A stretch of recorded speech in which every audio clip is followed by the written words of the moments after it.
Welcome to the Effects Loop. I'm Diaz. And I'm Scott. And we're keeping you in the loop with the guitar community. I think we're going that time. Thank you. Yeah? I'm getting really good at it. What's that? Nothing. Oh. Yeah, what?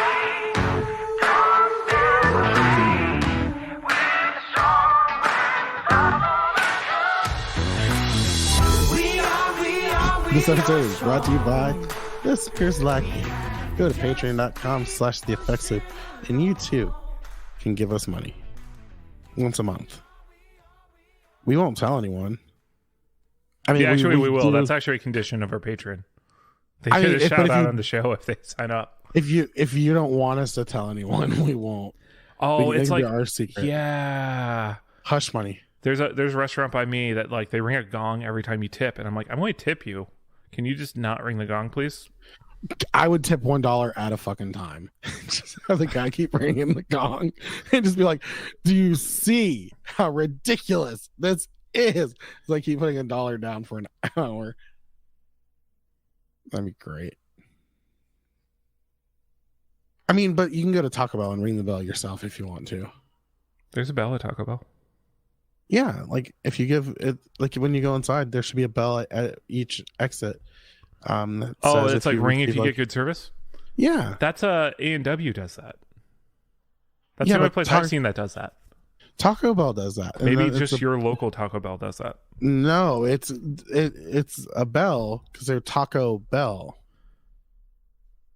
Hold on, I have a Taco Bell Cantina, so it's a little different. Oh, that doesn't count. Yeah, that's not the same. It's just better. Because they have slushy drinks. Not Rocco Bell. Taco Bell. Ring the bell. Thing. Also, my Taco Bell just has kiosks where you order now, and like you don't actually have to talk to an employee the entire time you're there. Yeah.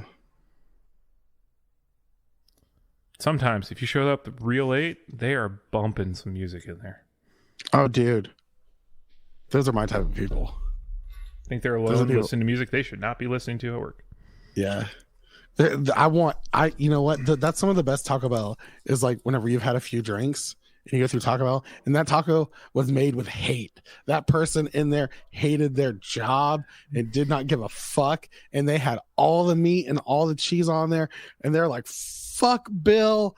He's the worst manager ever. Fuck his food cost. And you just get the baller food. Isn't this this goes back to when you told me that if you are walking up to a Waffle House and the chef isn't outside smoking a cigarette, we're not. Listen, I actually went to Waffle House for Halloween. We went to this place. I don't know if you've ever heard of it. It's called Mr. Gatti's. That's like a pizza chain, like buffet, and it's got arcades. And we like wanted to order. This podcast is you just explain to me things in the South, and I just go, yeah, I don't know. Okay, all right, but pretty much it's like CC's Pizza with arcades. So it's bad pizza. It's okay. Like it's mediocre pizza. Do you think CC's is mediocre pizza? I think CC's is borderline mediocre. If it's fresh, it's actually not horrible. Okay. But like the stuff that's been sat with her for a while is shit. Okay. We're good. You're like, okay, I can respect that. But anyways, so we go there and like Jude, he has, a gluten allergy. So I was like, can you make a crustless pizza? And they're like, no. I was like, well, we've been like to other Mr. Gatti's and they've done it. And they're like, no, we can't do that here. Did you just play the dude? Look at me. I'm going to eat the whole thing.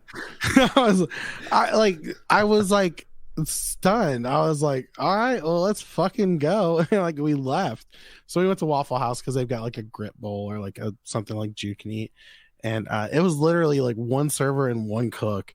And they're getting their butts kicked and they like rocked it. Nice. Like he didn't have time to go outside and smoke. He was in the trenches. He's just smoking into the exhaust fan while he's in there. It was Doug the cook and Dolly the server. Oh yeah. Doug and Dolly were kicking. I found the franchise on Facebook and sent them a message and was like, they are killing it. So, and then I complained to Mr. Gaddy's. I was like, for real, I was like, you guys couldn't pull this thing off. Literally, like my review was like, we've been to other locations that did this for us, and apparently this location just did not have the abilities to. I mean, what's a crustless pizza? How do you do a crustless pizza, actually? If you put it in a pan, you just put sauce, cheese, and toppings, and you do it with a liner. And then whenever it comes out of the oven, you just take the liner, hold it up, and pour it into on a plate or in a bowl. Yeah, and you just got to pull that earlier, because otherwise, like without the crust there, the cheese is going to go way too quick, right? No, you really don't. You don't have to pull that earlier. Okay, it can go through it like the normal temperature, normal time, and be fine. Like even at home, I kind of do that. Like every once in a while, I'll like have if I have like mozzarella cheese slices and pepperoni, I'll just put it on a baking tray, and I won't put sauce. I'll just put the cheese and the pepperonis, put it in the oven for like 7 minutes, pull it out. Just there you go. I just eat it raw. Not raw, but you know what I mean. Raw. Don't eat it. Raw. I know how I'm spending like the next 45 minutes in my head now. That lives rent free in your head now. I forgot we're actually doing the episode right now. What's new? What's new? I'm selling pictures of my feet on the internet as a social experiment to see how weird people are. Pretty much I was sitting around and I was bored. And I was like, I took off my shoes. I was like, I can't believe people pay for pictures of feet. I was like, I bet you not a lot of men put their feet on the internet. I was like, maybe I could join like a small group. So I was like, and I looked it up and I decided to put my feet on the internet. I have not made a sale yet, but I'll keep y'all updated. My face is so firmly buried in my hands right now. Yeah, I mean, that's okay. I mean, we support these women that do OnlyFans. I mean, I feel like I can do only feet. You know, it's okay. The girlfriend's reaction was she did not handle it as well as you did. I'm handling it well. I guess you didn't make throw up noises.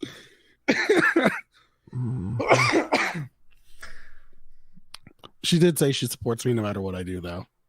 You're really pushing the limits of that. You're like, I'm calling your bluff. Pretty much. It's like you never saw me play chicken in 5th grade. Okay, I still have the damage to prove. I will not move. I will keep going forward. It's okay.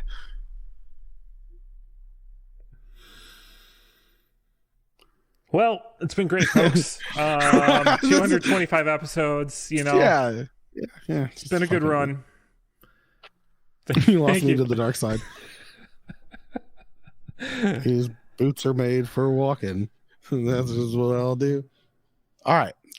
So yeah, that's what's new with me. What's new with you, Scott? I actually have some guitar related stuff. I did not. So one, I've been kicking myself because we've been meaning to talk. I keep meaning to add this to our script every week for like a month or so now. But Stringjoy has come out with a new type of string. Oh yeah, called the Orbiters. They are coated nickel wound electric strings. I just got some sets. Nice. So I'm looking forward to trying these out. I believe it's they coat the wrap wire and then wrap the string instead of we're gonna wrap the string and then coat the whole dang thing, so it's just gooped. Oh, speaking of Stringjoy, Did you see the big announcement today? Yes, I did. They got picked up by Sweetwater. Yeah. Congratulations, Stringjoy. Congratulations, Stringjoy. So yeah, you did that, and also Stringjoy finally has their guitar straps in stock. Yeah. And this strap is eerily familiar. Of a co that used to supply gear. Yeah. Yeah. A much less successful guitar string company that didn't make their own strings. Yeah. So but they did OEM a wonderful strap, and I've been wanting another. I've been wanting a third one. I have 2 of them already. And so, from what I can tell, Stringjoy is using either the same supplier or something very, very similar, and I'm really looking forward to trying this thing out. Yeah. Yeah. Very nice. So that's what's new with me. Very nice. And we got some new stuff coming next week, but we can't talk about it yet. Okay. That's okay. There's some gear news though. Yeah, there is. There's actually a lot of cool stuff. Good gear news this week. Yeah. So Earthquaker Devices has the Sun O Life pedal, Volume 3, here to stay. So are they finally going to make enough of them? Did the version 2 sell out as quickly as the version 1 did? Because the version 1 version 1 had sold out within like minutes. Yeah. Like, that had to have been minutes. Yeah. So no, this is going to be a permanent part of the lineup. Well, I mean, if it keeps selling this well. So it's $300. It's new artwork, basically. I can't really tell. I mean, it's a new color scheme, pretty much. Yeah. There's something to do with switchable diodes, but it's a slightly larger enclosure. It now has a 3rd foot switch that turns on and off the octave effect. Nice.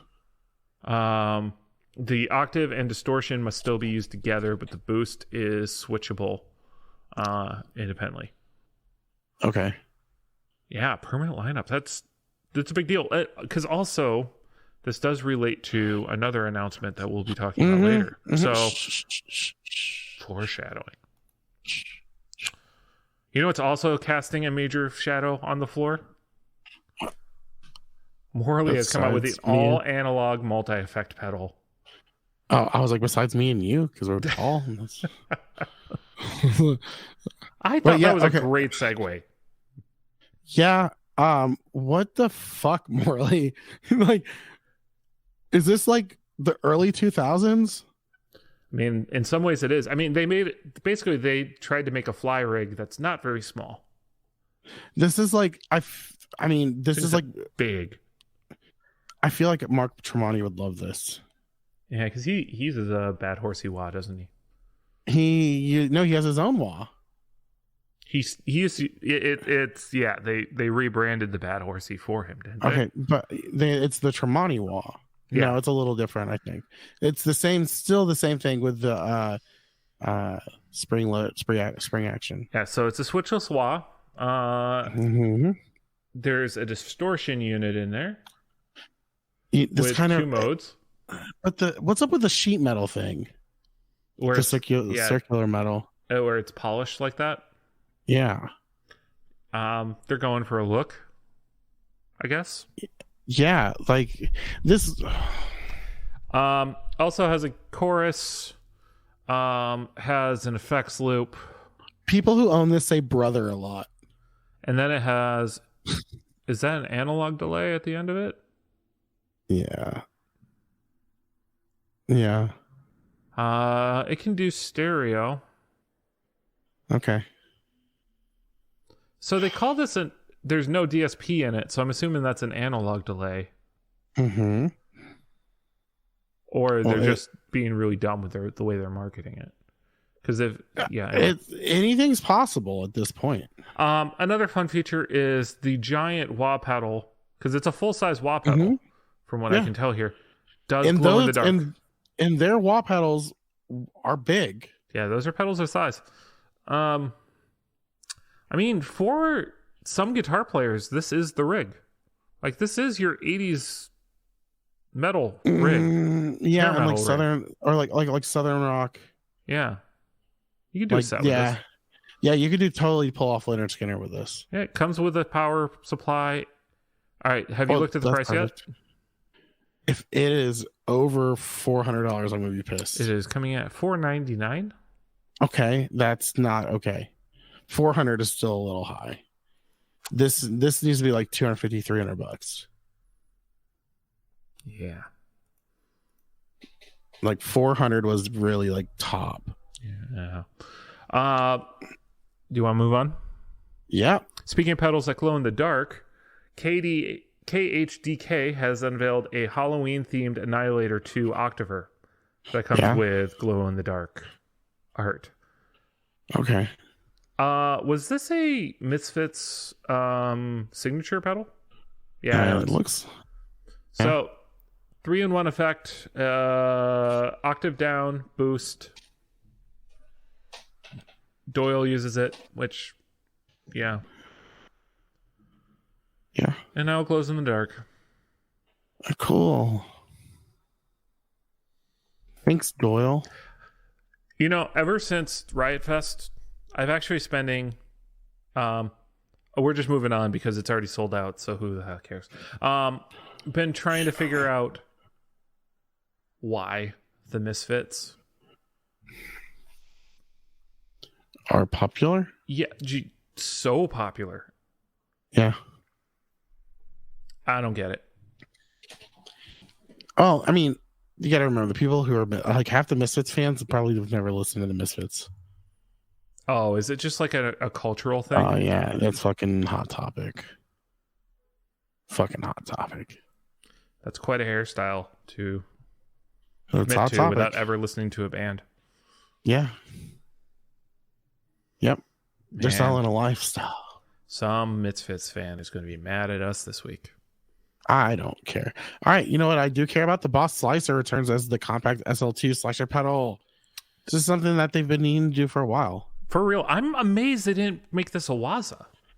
Yeah, I was kind of shocked they didn't. This is like let's get the biggest thing out there first. It's $169. Yeah.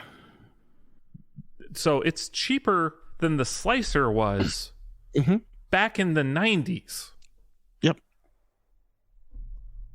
With all the features. Stereo operation, single size enclosure, MIDI coming to I believe this is the first MIDI pedal in Boss's like single size lineup. I don't think so. No? What's the other MIDI pedal? I don't know. Maybe the harmonizer? Yeah. Okay. Let's see. Hold on. But this was one of my favorite effects pedals that I wanted so bad. I got to play with one for a little while. Someone I knew loaned it to me, like the big size one. It's so cool what this could do. I mean, this was choppy tremolo galore that you could mess with. And plus, now that synths are so big, like this is going to sell so well. I'm amazed it's not sold out if it's not sold out. Yeah. That's why I don't see anything about MIDI with that. Sorry, the original SL20 came out in 2008. I'm mistaken there. I got to try one in like 09, 2010-ish. But, man. Yeah, this is really cool. The Slicer is one of those things that is just like not a lot of people recreated. No, you haven't really seen like multi-effects pedals really jump on like the super choppy craziness. Right. There's a few of those Boss pedals that were very specific that no one else really tried to recreate. The Slicer, the Terra Echo is another one. Well, the Terra Echo is in every single Boss multi-effect pedal. That's out yeah, there. but I'm saying no one else has really tried to recreate that. Yeah. So. Sweetwater doesn't have them in stock right now. It says new item coming soon. Yeah. So I guess it's pre-order only, but I mean, come on. I mean, this will be pretty cool. I mean, come on. Come on in now. And now I'm scrolling through Sweetwater's early Black Friday. Don't do it. All right. It's a trap. It is a trap. Don't do it. Don't. All right. The legendary Soldano slow amp is now available in pedal form. Did we talk about this in the chat or something? I feel like it came out like the day after we recorded last week. Right. Okay. So Soldano's been on Soldano did their mini head, which was an all solid state version of the SLO. This takes it a lot of that down to the pedal feature amp in a box kind of thing. So there's no cab sim here, but it is the gain circuit. So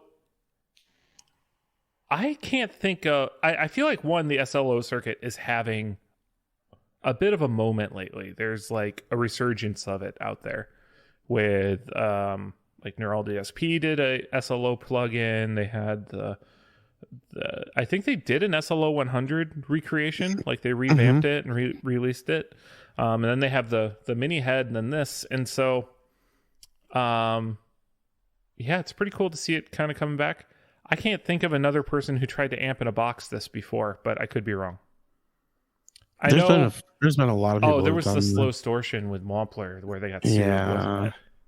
Yeah, there was quite a bit of there's been quite a few people who've done this. And a lot, I mean, like you said, a lot of the modelers and the emulators have this. Oh yeah, I mean it's in the Helix, it's in the neural stuff. I mean, it's a famous amplifier. Doesn't Love Pedal have like a SLO pedal? They could. Love Pedal has a lot of pedals. Yeah. But this is what, $230? $230, which again is the new normal. Right. It's a little big of an enclosure. It's not a totally standard size single enclosure, but yeah, I mean, if you're looking for just this as a pedal and you want the brand name cred, it's there. Go grab it. Big letters on the front still down. It looks slick. Yeah. Very simple. Nice smooth design.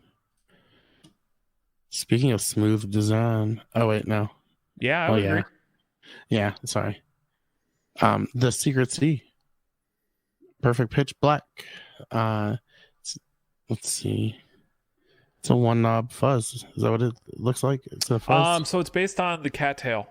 Okay, yeah. So this is a signature pedal / tribute kind of a thing, for the deceased bass player for Cave-In, if you remember Cave-In. They're a good band. You should check them out. One of their first albums was like one of my like on repeat albums when I was in high school. Oh wow. So he was using a rat tail, which then became the cat tail for reasons on Ryan's part. Right. And so this is a rehousing of it or a recreation of some of that kind of stuff, with unique art for Cave-In. Because so if you look at that art, that satellite art, that is from one of their albums. And a portion of the proceeds are going to the deceased member's family as a bit of a fundraiser, because it was a kind of a sudden death. There will not be any future runs, but it does come in 8 different colorways, some of which are already sold out. Actually, I think almost all of them are sold out at this point, but still cool to see and cool to talk about. I know Ryan did the Tone Mob like a week ago. And did an episode with them, so you get to kind of catch up a little bit. Oh, the other fun one. So they have internally, there's 7 different trim pots that are all dialed in to create like the perfect sound for this pedal run. But they do tell you how to adjust the tone, those trim pots, and go back to stock settings or go mess with it yourself. So nice, pretty cool, and also pretty cool people that make Fuzzrocious. So always love seeing their stuff. Yeah. And now I think, is it safe to say this is the biggest piece of news of the week? For me, it is. Why don't you go for it then? All right, line 6 promises the biggest sonic improvement to the Helix in its history with the new 3.5 firmware update. So this was kind of a big thing. There's a lot of so they had 24 newly designed cabinets. It's about 20 for guitar, 4 for bass, different mics to choose from, and then they've also got where you can move the mic and everything around. They've also made their DSP work a lot better with the way that it runs IRs. A lot of people have said that they pretty much upgraded the entire amp cab section, and that's been one of the biggest gripes. Is everyone says the Helix sounds great if you use IRs. Well, now you can run dual IRs too, because they run so efficiently. They run so efficiently. You can run dual IRs. You can do all this cool stuff. But the built-in amps have sounded absolutely amazing. and the cabs. They introduced a couple new amps. They had the oh, where was it? Sun Model T, The Sun Model T, and the PV Invective. Yeah. The Sun Model T, there's one that emulates what is it called? There's one that has both the channels jumped, and it sounds freaking amazing. There's a bunch of different new cabs, but yeah, it's been really great. It sounds phenomenal. I was playing on it right before we started recording in the pre-app. You can hear it actually. Yeah, and the cab engine requires 66 to 80% less DSP power. That's huge to realize, like, that much efficiency, which probably also tells you how bad the old cab system was. Right. But this whole move the mic system is a bit of catching up with some of its competition. This is what Two Notes has been doing for a while, as has Neural in their cab engine does the same thing. Kemper still doesn't, but that's because Kemper doesn't model anything. It just reproduces that one setting, right? So right. And a lot of head-to-head competitions, people are starting to say it sounds the same, or it's the Helix has always kind of been slightly worse sounding than its other competitions in the Axe effects and all this kind of world, and this is a big jump up, and just frankly really increases the value of the HX Stomp. Yeah, I mean it's phenomenal. Like, it sounds great. I enjoy it quite thoroughly, especially like it's one of those things, if you get in a mix, it's going to be real tough to hear the difference between, say, the Stomp and the Cortex and the Kemper. I mean, if you're listening for it and you're dialing in that way, but like in a normal mix that everyone, like an everyday normal person hears, it's not going to be that big of a difference. It's really hard in a mix. I totally agree. On its own, there's some telltale on its own signs. Definitely. Yeah, on its own, definitely. Like, each thing has its own like certain characteristic that usually you can pick up. I know the Helix with the high ends, it rolls off a bit in the high end. Yeah, right. And so and the Quad Cortex just has so much shimmer and high end in it too. You're almost like, oh, that's weird. Shininess, so like but this has been, people complain about the bass on Kemper, and so the Kemper to me kind of got flubby. Yeah, it gets a little loose in the low end. Yeah, and so like and that's one thing I'll say about the Helix. It can get flubby, but it's very easy to draw that back in and get it tight on the low end. Tighten it back up. Tighten that low end up a little bit there, bub. We're also leaving off. There's some other new features in here too. There are some pedals. Yeah, there's some new pedals. All Earthquaker. Yeah, Earthquaker, the Sun O life pedal, which we just talked about. I got it for free. Well, I got it. Some settings. The Earthquaker Plumes, which is their take on a tube. Yes, Tube Screamer. Which is like one of the cheapest pedals out there right now. Like, they're $100. Yeah, like, go get one. And a new 4-voice chorus pedal and a Flexo Vibe. Yep, and then that's an original. Also, they don't have on there the Boss OC2. That's coming later. It's down there later. Because you also have the dynamic ambience reverb as well. So they've really been flushing out a bit more of the reverbs on it as well. Well, that dynamic ambience reverb is kind of like the room setting on a Iridium. Gotcha. So it's subtle. Yeah, it's like, it literally is like your choices are like 8, 10, 12 feet.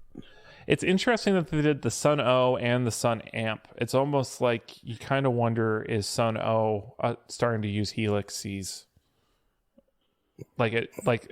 Or is there going to be some type of cross promotion between that band and those? I don't know.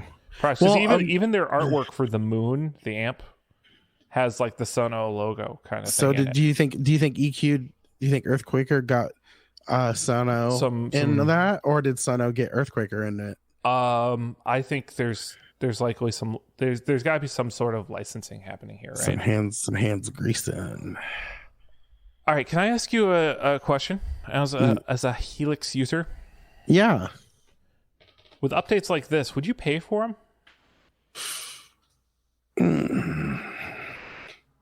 This one's obviously free here, but like, oh, I would say this one I wouldn't pay for. If they were able to add a little bit more to it, I'm definitely sure. I mean, I pay like $20, you know?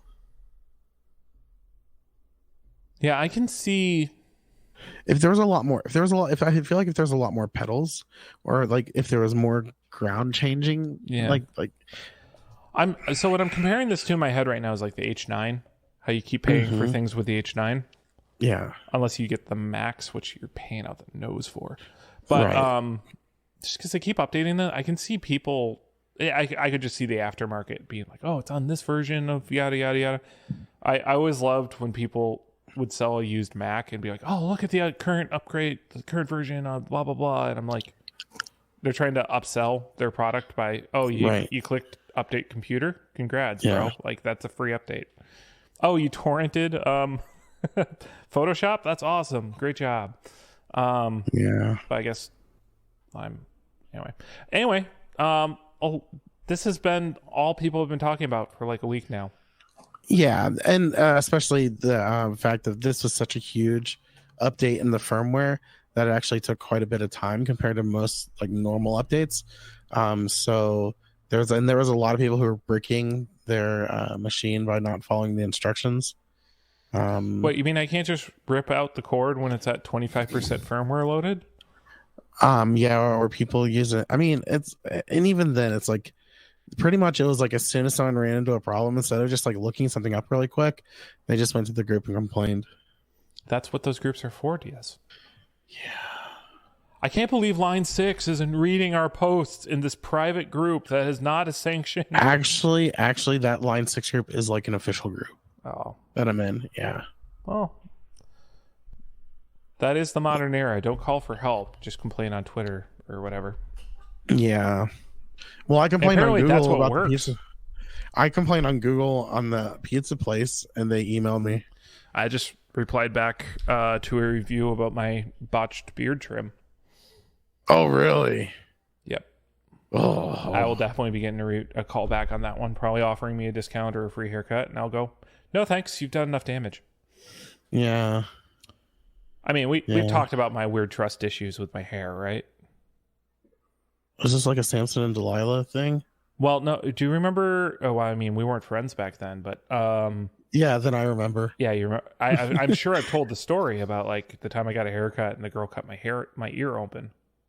No. Yeah, she was trimming around my ear with scissors and just full out gave me like upper ear snip, and I still have a scar from it. Like I could show it to you. She Vander Holyfield you. I mean, like, not fully mutilated, but like snipped. And by the way, your ears do not stop bleeding. Oh yeah, no. There's no platelets in your ear. They do not stop. Yeah. That's crazy. Yeah. So then I didn't get a haircut for like a year, and then only one person has cut my hair ever since. And I've been going to her to cut my hair for like 2012. It's like 10 years now. Yeah. Yeah. Is she the one that botched your? No, she's not the one that botched my. I went to a beard place, and they didn't do a good job. Why didn't you ask your girl? She's too busy and expensive. Oh, okay. But it's not too busy and too expensive. Oh, I forgot we were recording an episode. Hold on. Vox is now releasing 4 new Bobcat guitars into the wild.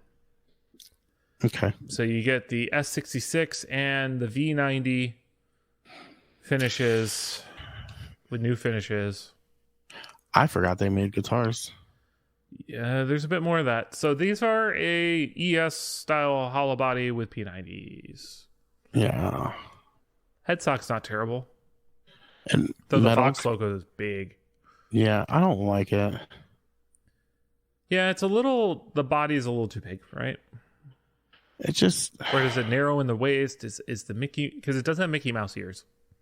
Um, it seems no, I don't like the trapeze bridges. There's a one thing just Oh, I'm nothing against those. I don't like them. I don't know. I don't care for it. I Listen, mean, so I want to move on. I don't want to talk they're about it. less than $1,000. So Yeah. if you're looking for something in the ES territory that's not an Epiphone, that might be an option. Yeah, if you're looking for something that's fucking hideous, Fender releases 5-string Ow! mono neon. Ow! I just opened the bass. picture. My eyes hurt. Yeah. This one looks like it's trying to be the sun.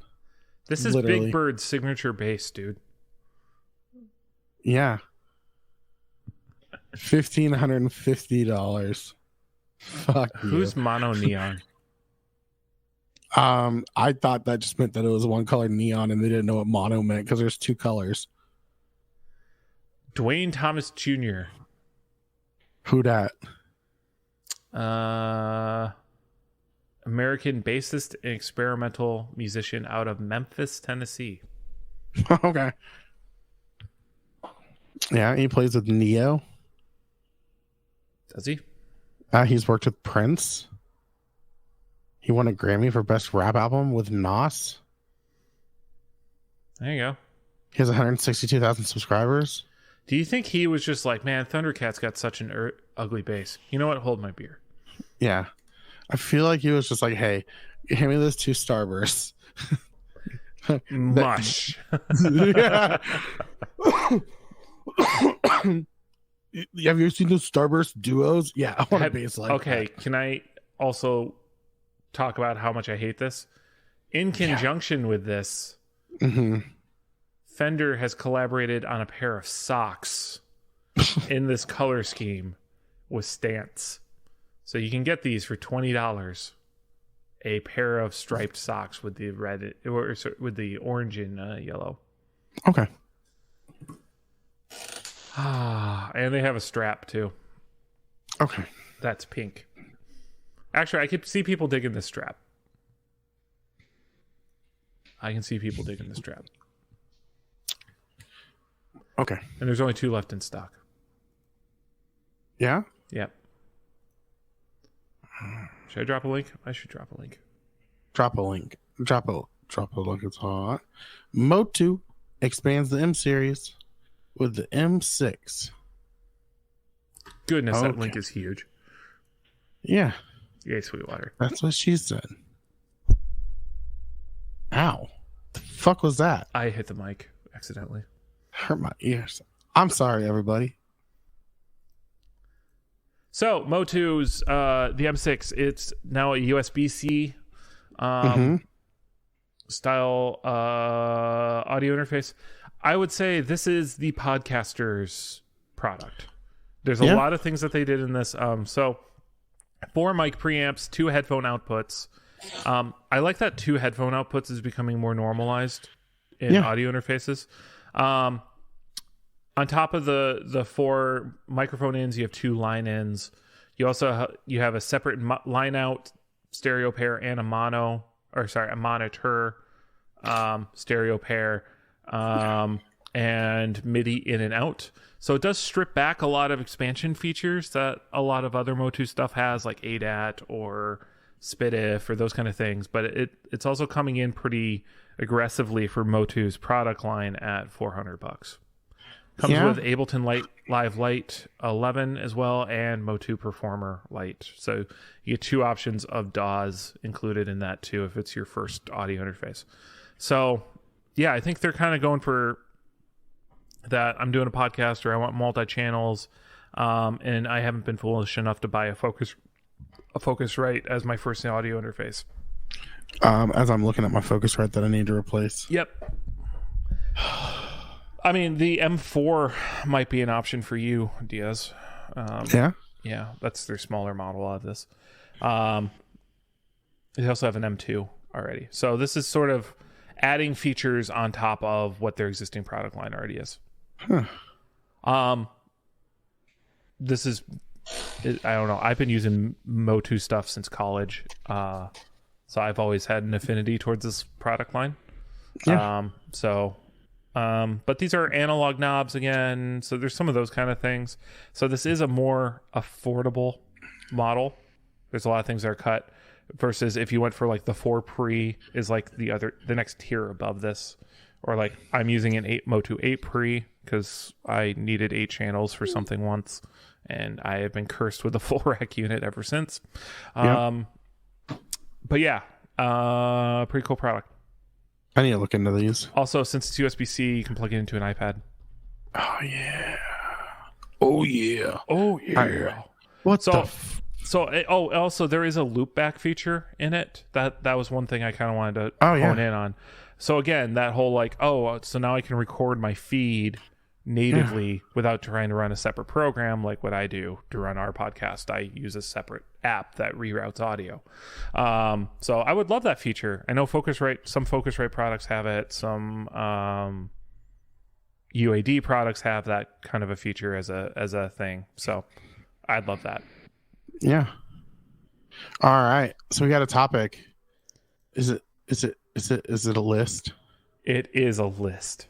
There's a list of best-selling guitars released in 2022 on Reverb, and a best guitar. Were I a person who actually tried on this podcast, I would go back in time when the Silver Sky SE got announced and say that this is going to be the best selling guitar of the year.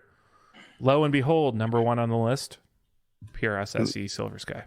So this is a guitars released in 2022. Second, Squier Classic 5 Baritone Custom Telecaster. Also not a surprise.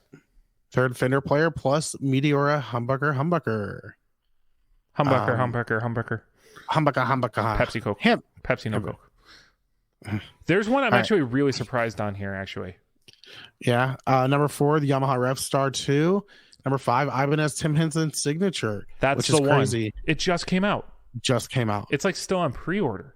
Yeah, but all you've got to think, this is definitely he's a YouTube star, and those are the kids, and the price point is right there.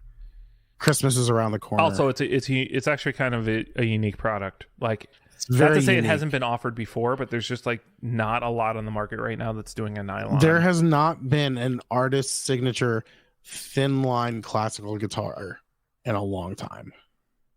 Rest in peace, Esteban. Esteban. I don't know if he's dead or not. Shit.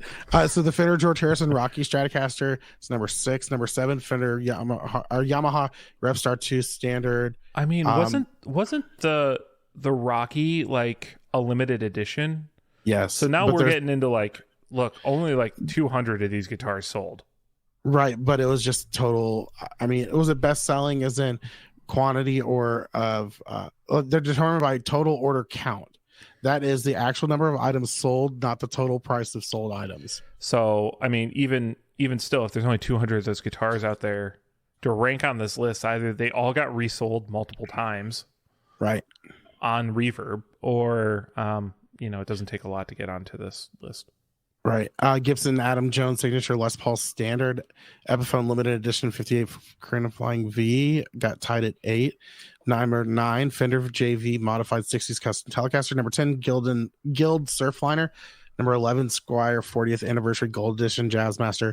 Number 12, Fender 60th Anniversary Jaguar. Number 13, tied with the Gibson Custom Shop Theodore and the Epiphone Jerry Cantrell Wino Les Paul Custom. I wanted one of those. Number 14, Squier 40th Anniversary Gold Edition Stratocaster.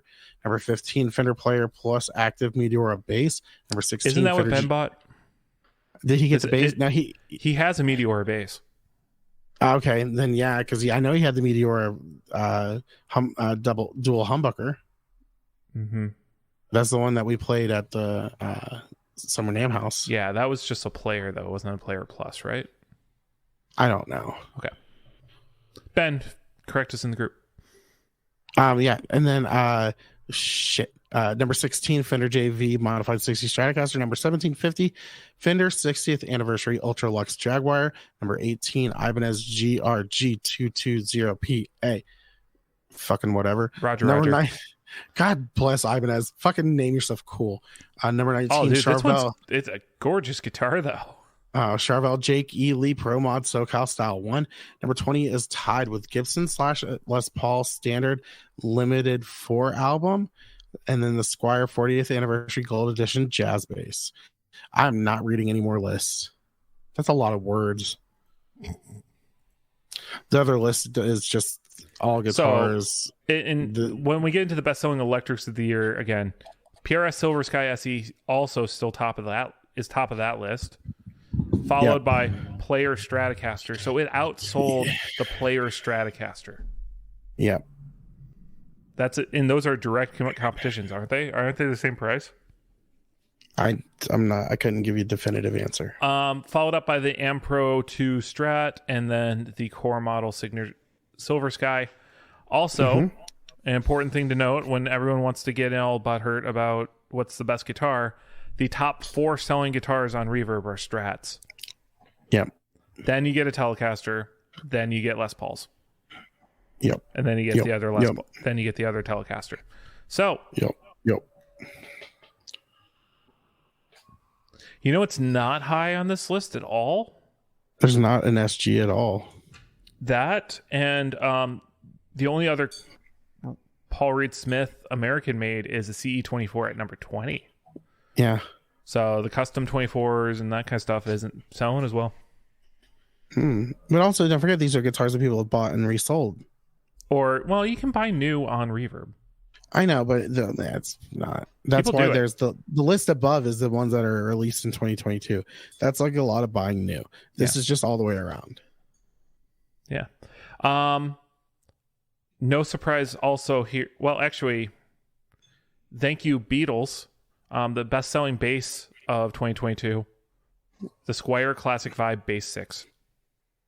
That guitar has been out of stock since the Beatles documentary came out. Yeah. But I'm also surprised to see like the Rickenbacker 4003 is high on this list because like you just don't see them a lot anymore.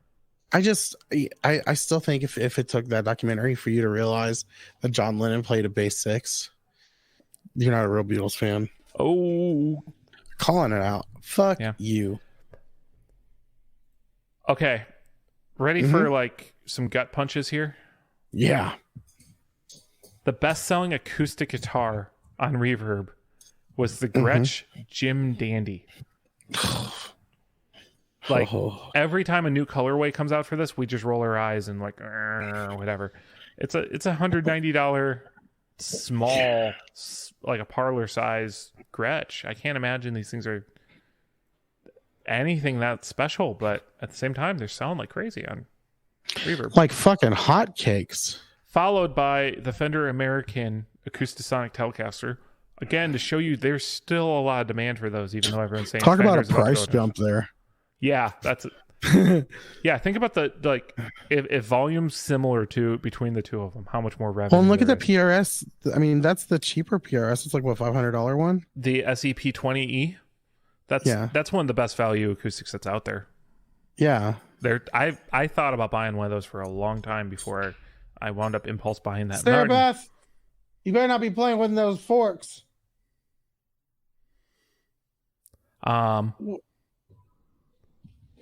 Yeah, the kid's awake. Then you get the player Telecaster Acoustasonic, the Taylor GS Mini. Again, those two are not big surprises that they sold well.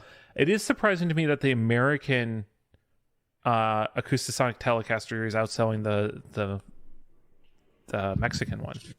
Yeah, considering the Mexican one came out fairly recently. And then finally, American Acoustasonic Jazzmaster.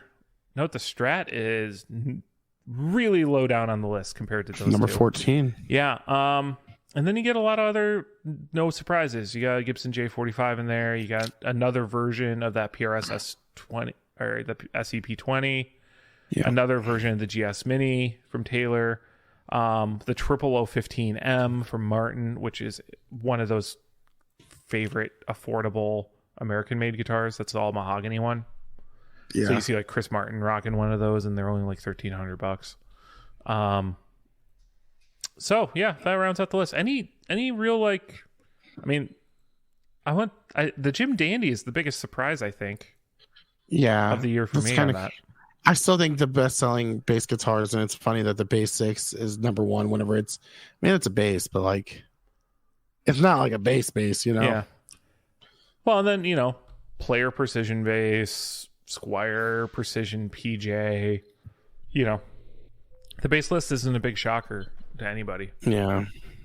I mean, you still have a Hofner violin bass on there on that list. Yeah. She's got a Blues Clues guitar she's playing with right now. That's that noise you're hearing. All right, so we're gonna wrap that up. Also, just another one. Yamaha Rev Stars showing up. Yeah. They're getting out there finally. I mean, you're seeing players with them now. That's such a nice guitar. It's an amazing like value for what you're paying. Oh yeah, especially if you go for like the mid-priced one. Right. Incredibly good value. So, all right, guys. Well, check out theeffectsloop.com. It's got links to our Facebook, our Instagram, our merch. We got a patreon.com/theeffectsloop, and you can become a supporter of the show. We appreciate it. It makes us feel good. Is there something else I'm missing? What? Okay, sorry. I got a 3-year-old yelling at me. All right, guys. Well, we'll see you next week. Bye. Bye.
Dictionary, why is negativity always drawn out? Picture every visualized love, energized lies together. We undefeated, a plan to make where there's no gloves needed. When we weed into the mindset of achieving and believing in a community that remains happy. Ever after, the world should be one, hate annihilated, every heart is one, love again. So don't buy the hate, don't separate.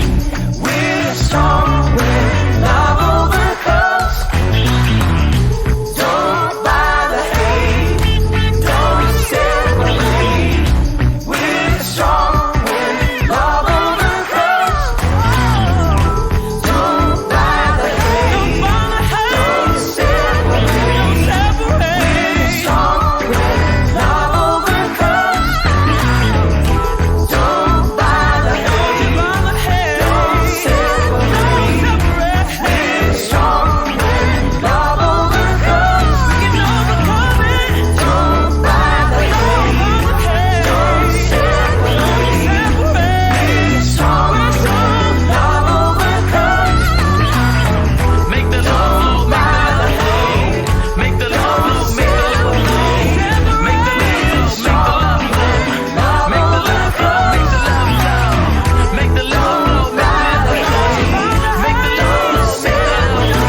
Say bye, Sarah Beth. Okay. Get her to say something about Tom. Hey, say Tom sucks. Close enough. Close enough. Close. All right, bye. I'll see you. All right, man. Bye.